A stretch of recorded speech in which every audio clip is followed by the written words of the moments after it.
I got fired because an old woman slapped me in the face in front of my whole company. That's the short version I tell people when I don't feel like explaining. It sounds like a joke, like one of those "you won't believe what happened at our company dinner" posts. But it wasn't a joke when her ring cut my lip and I tasted blood, while my coworkers stared at their bread plates. It was supposed to be a safe night for someone like me. Company dinners are easy when you're the quiet guy from operations. You show up on time, you shake hands, you laugh 2 seconds after everyone else, you leave before the drunk VP starts calling people family. You don't make waves. That was the plan. The restaurant was one of those over-polished hotel places our CEO loves. Dim lighting, fake candles, napkins folded like something expensive and pointless. They'd rented a private room, long table, name cards, tiny printed menu, with 3 choices that all sounded like they cost too much. I found my name somewhere in the middle, not near the CEO, not near the exits, middle of the herd, exactly where I usually live. My boss, Daniel, was working the room like it was his wedding. He's mid-40s, perfect hair, the kind of guy who remembers your wife's name but forgets your job title. "Ethan, you made it," he said when he passed me. Hand on my shoulder, quick squeeze, already looking over me to whoever was behind. "Wouldn't miss it," I lied. I'd almost missed it on purpose. I noticed her before I knew who she was. Small, sharp, early 70s maybe, in a dark green dress that looked heavier than she was. She had the kind of posture you don't see anymore. Back straight, chin up, like the room belonged to her. She was sitting at the end of the table where the executives were, next to Daniel's empty chair, a glass of white wine hovering in front of her lips. People went up to her one by one. Quick bent spines, nervous laughs. She barely smiled. I assumed she was some board member's wife, someone I'd never have to think about again. The HR director, Megan, did the welcome speech, of course. A few polite jokes about finally being together in person. A cliché about our people being our greatest asset. The usual noise. Glasses clinked, conversations restarted in little islands. Cutlery began to scrape. I focused on my safe zones. The guy from IT who only talks about cycling. The woman from accounting who always has a funny story about her kids. I put my social mask on. Nod, ask a question, take small bites, swallow faster than I taste. It was going okay. The problem started with a waiter and a bottle of red wine. He came up behind me while I was standing. I'd gotten up to let someone squeeze past my chair to the restroom. At the same time, Daniel appeared at my side and said, "Ethan, have you met my mother yet?" in that bright tone that means it's not really a question. I turned, half blocked by my own chair, and saw his mother, the woman in green, trying to stand at the head of the table. The waiter stepped left and I stepped right. Someone bumped my back. For a second, all I saw was silver and glass. My elbow clipped the waiter's arm. The bottle tipped. I watched, helpless and too slow, as a wave of red wine poured forward in slow motion. It didn't hit the table. It hit her. The wine splashed across her chest and shoulder, a dark stain blooming across the green fabric like a wound. A couple of drops hit her face. One landed right below her eye, slid down like a fake tear. "Oh my God," I said, already reaching for napkins. "I'm so sorry, ma'am. She moved faster than I expected for someone her age. Her hand came up, fingers tight, and she slapped me across the face so hard my head snapped sideways. The room went silent on impact, like someone had pressed mute. The sound echoed off the walls. Not movie loud, but loud enough that everyone in that private room heard it. My cheek burned. Her ring had a stone in it. It caught the corner of my mouth. I tasted iron. "You clumsy animal," she hissed, not even bothering to lower her voice. "Do you know what this dress costs? Look what you've done." The waiter froze, bottle still in his hand, eyes wide. I held the napkins uselessly, stuck somewhere between wanting to help and wanting to disappear into the floor. I'm so sorry," I repeated. My voice sounded wrong in my own ears. "It was my fault. I didn't see—" "You pushed him," she snapped. You shoved that boy into me like a drunk in a bar. Is this how you treat your elders? Her eyes were sharp, clear, furious, the kind of fury that doesn't care about facts. Mom, Daniel said finally, stepping between us, it was an accident. Ethan works for me. He didn't mean... Don't defend him, she cut him off. If this is the kind of person you hire, maybe that's why your numbers look the way they do? A couple of executives suddenly found their phones very interesting. No one laughed. Somewhere to my left, a fork clinked against a plate and then stopped moving. I wanted to explain that I'd been bumped, that the waiter had been too close, that I'd been trying to make room, not cause chaos. It didn't matter. The story had already been told out loud, and it wasn't mine. Megan from HR appeared at my elbow just as my brain caught up to what my body had done. Ethan, she murmured, the way someone might talk to a patient who's about to make a scene. Let's step outside for a second, okay? I can help clean, I started. No, Daniel's mother snapped. He's done enough. Megan's fingers closed lightly around my arm, not rough but firm, a grip that didn't really invite discussion. Come on, she said, with a tight smile that was for the room, not for me. I let her lead me away from the table, past faces suddenly fascinated by bread baskets and candle flames. Nobody met my eyes, except one person. At the far end of the room, at a small side table near the wall, an older man sat alone, with a half-finished plate and a glass of water. I'd seen him when I came in and assumed he was some quiet investor or someone's relative.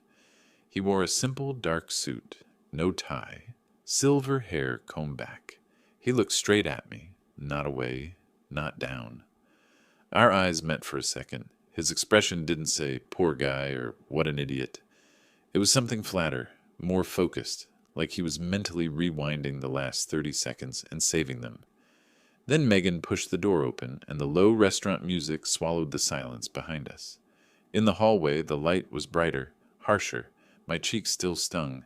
I touched it with my fingertips and saw a smear of red.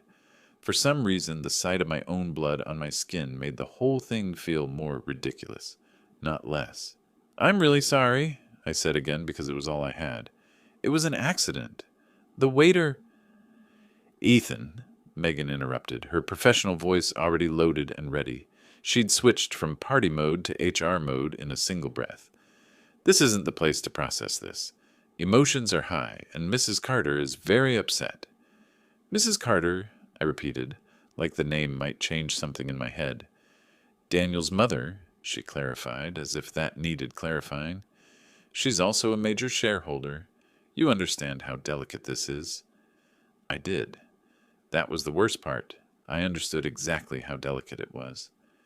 I didn't push him, I said quietly. I got bumped. We both moved at the same time. It was just bad timing. I hear you, Megan said the way HR people say, I hear you, when they are also hearing their own job description in the background. But right now, the priority is de-escalation. She feels you were aggressive. Aggressive. The word sat in my chest like a stone. I didn't even raise my voice, I said. She hit me. Megan's eyes flicked to my cheek, then away. I saw that, she said. And I'm sorry that happened.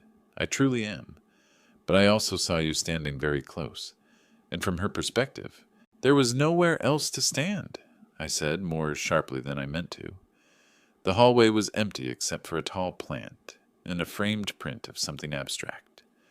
My voice bounced faintly off the walls. The waiter was behind me. Daniel was in front of me. The chair was at my knees. I wasn't trying to... Ethan, she said again, with that careful calm that sounds like it was practiced in a training session. I'm going to ask you to head home for the night. Get some rest. We'll talk about this tomorrow in the office, okay? I stared at her. You're sending me home. Yes, she said. Given how upset she is, it's better if you're not here when people are trying to enjoy the evening. She slapped me in front of everyone, I said, keeping my voice low, because shouting wouldn't help. And I'm the one being removed so people can enjoy dessert. Her jaw tightened for half a second. I understand how unfair that feels. That's not what I said. She took a breath. Ethan, I'm asking you, professionally, to trust the process. We will review what happened. But right now, you being here is only going to escalate the situation for a very important member of the Carter family. You know the company's position on protecting our brand and relationships. I did know. We'd all signed that handbook. Am I being fired? I asked. No, she said quickly. This is not a termination. This is a temporary removal from a social setting that has become charged. Tomorrow we'll sit down, you'll share your side, and we'll go from there. Okay? I thought about walking back into that room and sitting down at my name card with a fresh glass of wine, pretending nothing had happened while Daniel's mother glared holes through my skull.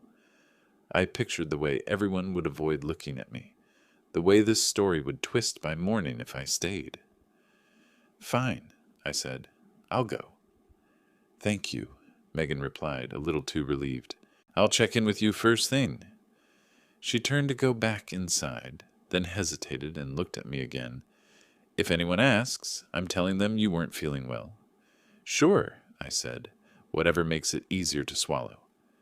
She didn't answer that.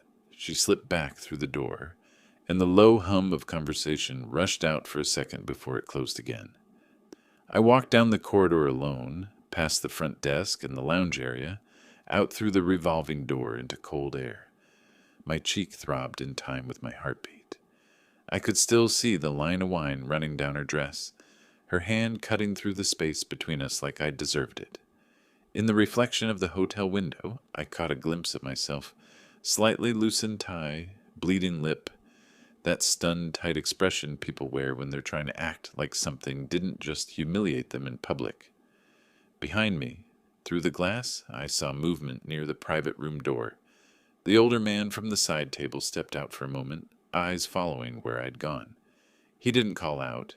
He just watched me walk toward the parking lot, hands in his pockets, like he was filing the whole scene away somewhere I couldn't see. I didn't sleep that night. Not really. I mostly lay there staring at the ceiling, replaying the moment her hand cracked across my face. Every time I closed my eyes, I heard that sound again. Not the slap, but the silence after. The kind of silence that tells you people have already picked a side, and it isn't yours. I showed up at the office the next morning 15 minutes early, which was stupid, because I already knew they weren't going to treat this like a normal workday. It was raining, thin, steady lines tapping on the windows as I swiped my badge. The lobby security guard nodded at me, but his eyes held that look, that I heard something look. By the time I reached my floor, Megan from HR was already waiting outside the conference room. Clipboard, neutral smile, the whole HR armor. "Morning, Ethan," she said, like yesterday didn't exist. "Morning. Let's sit down for a moment." The moment stretched into a conversation that wasn't a conversation. She spoke. I listened. Because that's what HR calls hearing your side. She folded her hands. "I've spoken to several attendees from last night." I nodded once. "Did you speak to the waiter?" Her pause answered for her. "I spoke to the individuals who came forward." "Right," I said. "The ones who were afraid to contradict a major shareholder." "Ethan," she warned softly, "we're not assigning blame. We're assessing risk." Risk? That was the word. Not truth, not fairness, not proportionality. Risk, she continued. Given the high-profile nature of the incident and Mrs. Carter's emotional response, leadership feels it's best to place you on administrative leave, pending a full review. Administrative leave, I repeated, feeling the floor tilt just a little. It's not punitive, she rushed to add, it's precautionary. Do I get to know what I'm being precautionarily removed from? She hesitated. There are concerns about your response to the situation. I actually laughed. Not loud. Just one bitter exhale. My response? I apologized. She slapped me. She maintained she felt physically threatened, Megan said. Given her age and your proximity. I wasn't physically threatening anybody, I said sharply. I was trying not to fall over a chair. She hit me. And your concern is her narrative? Megan lowered her voice. This is a sensitive family matter. As you know, the Carters. own half the company," I finished. "Yeah, I'm aware." She didn't deny it. She just tapped her pen nervously. "I need you to hand over your badge for now," she said gently. "We'll check in within the week." I looked at her for a long moment. Then I handed it over. She took it like it was fragile. "Thank you." I walked out through the main office. People looked busy. Too busy. Eyes flicked away the second I glanced their direction. Conversations died when I passed. Even the intern at reception stiffened like I was something toxic. I reached the elevators, pressed the down button, and tried to swallow the feeling climbing up my chest. It wasn't sadness. It wasn't even anger. It was something duller, heavier. The sense that a single stupid, accidental moment had undone years of playing things safe, years of being quiet, competent, agreeable, and none of it mattered. One slap from the wrong person, and suddenly I was the problem. The elevator doors slid open, but before I stepped inside, someone called out behind me. "Ethan?" I turned. The older man from the dinner, the one who'd watched everything, was standing in the hallway with a coat folded over his arm. Up close, he looked even more composed, his face lined in a way that made him seem thoughtful rather than old. "I was hoping I'd catch you," he said. I blinked. "Sir, I didn't know you worked here." "I don't," he said with a small smile. "Not yet, technically. I joined the board as of yesterday morning. Independent oversight. Last night was my introduction to the team. That explained the reserved seat, the silence, the way he observed instead of participating. I'm Mitchell," he added, offering his hand. I shook it automatically. Firm grip, calm eyes, not a man easily rattled. "How are you holding up?" he asked. I almost said fine, because that's the default answer. Instead, what came out was confused. "That's an honest word," he said. "Most people choose a prettier one." I didn't know how to respond to that, so I said nothing. He looked at me for a moment, studying, not judging. "I saw what happened," he said quietly. "Every second of it." My throat tightened. "Doesn't seem to matter." "Oh, it matters," he said. "More than you think." "That's not what HR believes." He let out a short breath. "HR believes whatever keeps the company out of legal or emotional trouble. Truth is often inconvenient to that goal." I didn't know whether to laugh or sit down. "What are you saying?" I asked. "I'm saying," he replied, "that what happened last night didn't sit right with me. And I'm going to ask you a few questions, not as an investigator, not as your boss, but as someone who wants to understand something clearly." I frowned. "Okay." He stepped a little closer, voice lowering. "When she slapped you, did you say anything threatening? Move toward her? Make any gesture that could be misinterpreted?" "No," I said immediately. "Nothing like that. I apologized. I didn't even raise my hands." He nodded slowly, as though confirming something he already believed. "And HR?" he asked. "Did they give you a chance to speak freely?" "No," I admitted. "They told me to go home. Now I'm on leave." Mitchell exhaled through his nose. "That's what I feared." "Why does it matter?" I asked, frustration leaking through. "They're going to believe her. Everyone always does." He gave me a look that was almost sad. "Ethan, people like her are used to rewriting reality. They've been doing it their whole lives. And they get away with it because no one important ever contradicts them." Then he added more sharply, "But that was just the beginning." Something in his tone made my skin prickle.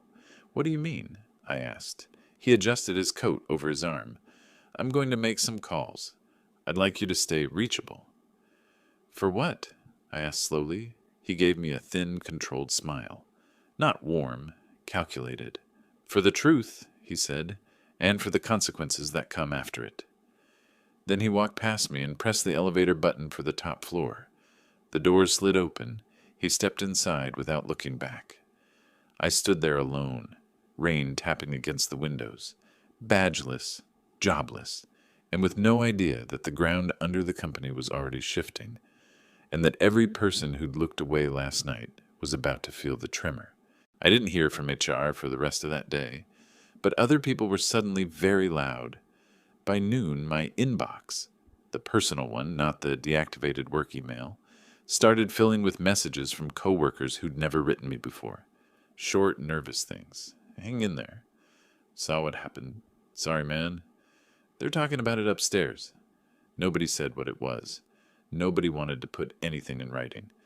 By late afternoon, the tone changed. Something's going on. Daniel looks like hell. 2 board members arrived unexpectedly. I didn't know whether to be hopeful or terrified. Around 5, I got a text from an unknown number. Be ready. M. Mitchell. Short, controlled. Like a man who didn't waste characters. I didn't sleep well again that night, because that was the first time I realized something. Whatever Mitchell was doing, it wasn't for show. The next morning, another message. Conference call today. You'll be contacted. No explanation, no details. Just enough to keep my pulse climbing. I paced my apartment, trying to decide if I should dress like I was going into the office or like I was going into a courtroom. I settled on a simple button-down, the one that didn't make me look like I was trying too hard. At 11:12, my phone rang, not HR. A board liaison, voice calm, emotionless, scripted. Mr. Gray, the board requests your presence for a remote statement. You'll receive a link shortly. A statement, not an interview, not a check-in. A statement. Something was very wrong higher up. A second later, the link arrived. I clicked it. My laptop screen went black for a moment, then loaded a conference window with 7 muted cameras. No faces yet. Then they began switching on, one by one. I recognized 2 board members from company newsletters. I recognized Mitchell immediately. I recognized Daniel last. He looked pale, eyes sunken, shoulders tight, like he hadn't slept. His tie wasn't straight, which told me everything before anyone said anything. And then a voice, steady, judicial, older. Mr. Gray, thank you for joining us. I swallowed. Yes, sir. This is a formal review concerning an incident involving you, a company shareholder, and an HR assessment. Before we begin, do you have representation present? Representation? My pulse kicked hard. No. I wasn't told. That's fine, the voice cut gently. You're not under investigation, you're providing testimony. Daniel's eyes flicked up at that. HR wasn't on the call, just leadership. Mitchell leaned forward slightly. Ethan, please describe the events of last night exactly as you remember them. So I did. Everything. The waiter, the bump, the spill, the slap. HR escorting me out, the hallway conversation, the administrative leave. I didn't dramatize anything, didn't add heat, didn't add emotion, just the facts in their exact order. When I finished, the screen was silent. Then one board member unmuted. And you did not raise your voice? No, sir. You made no physical movement toward Mrs. Carter? No. And she struck you first? Yes. Mitchell clicked his pen softly, not impatience. Confirmation. Then he turned his camera on fully. Yesterday, he began, I asked for internal reports regarding Mrs. Carter's past behavior at company functions. Daniel's head dropped slightly. Mitchell continued, voice like steel being sharpened slowly. What I found was a pattern of verbal aggression, intoxication, and inappropriate interactions recorded by staff, and repeatedly suppressed. My stomach tightened. Suppressed. Meaning HR had been burying complaints. Meaning this wasn't the first time she'd lashed out at an employee. Mitchell turned to the board. Additionally, video footage from the restaurant's security camera has been retrieved. I froze. Footage. There was footage. That changed everything. The board chair cleared his throat. We have reviewed the recording. Mr. Gray's account is accurate. Daniel finally lifted his head in a jerky motion. I didn't know there were cameras. That, the chair said coldly, is part of the issue. Daniel opened his mouth again, but Mitchell cut him off with a measured calm that was scarier than anger. Your mother assaulted an employee. Then HR removed the employee instead of addressing the aggression. This is a glaring breach of policy. And you, he turned his gaze on Daniel, allowed it to happen. It all happened so fast, Daniel said, almost a whisper. So do car crashes, Mitchell replied, but we still assign responsibility. Another board member spoke up. Mitchell has recommended an internal audit into HR handling over the past 2 years. Daniel's face drained of all color. And then, the moment that shifted everything. Mitchell leaned forward and said very quietly, I didn't know it yet, but that decision would cost them everything. A cold sentence, a sentence that promised fallout. The chair turned back to me. Mr. Gray, you will receive full pay until this review concludes. We also want to make clear that you have not been found at fault in any capacity. My chest loosened, just a little. We may request additional information, he continued, but for now, that is all. The call ended, just like that. I sat there in my apartment, laptop still open, rain tapping the window again like a replay of yesterday, heart thudding. My phone buzzed, a text from a coworker. Dude, HR is losing it. Megan is crying. Daniel shut himself in his office. Everyone's whispering that something huge is happening. Another, they thought you were gone. You're not. Another, whatever that board guy is doing, it's blowing up fast. And I realized something then. This wasn't just about me anymore. This wasn't even about the slap. This was about a whole structure built on intimidation and silence, and someone finally pulling the thread at the top. My part was done. The rest was already unfolding behind glass doors and conference calls I wasn't invited to. But the tremor had started, and the real cracks were still coming. The call came 3 days later, just after noon, when the light through my blinds was a thin, washed-out strip across the floor. I'd been trying to keep myself busy, cleaning things that didn't need cleaning, opening the fridge just to close it again. I wasn't waiting for anything, but I wasn't moving forward either. When the phone rang and I saw the company number, my stomach tightened like a fist. I answered anyway. Mr. Gray, the voice said. Not HR, not Megan. This voice was older, more formal. The board would like you to come in today, conference room 5A. My throat was suddenly dry. Should I bring anything? Just yourself. Not comforting. I ironed my shirt twice, even though it didn't need it. I shaved again. I walked to the car, slow, like each step needed permission. The parking lot felt too big, empty in a way it never looked before. Inside, the receptionist didn't even ask me to sign in.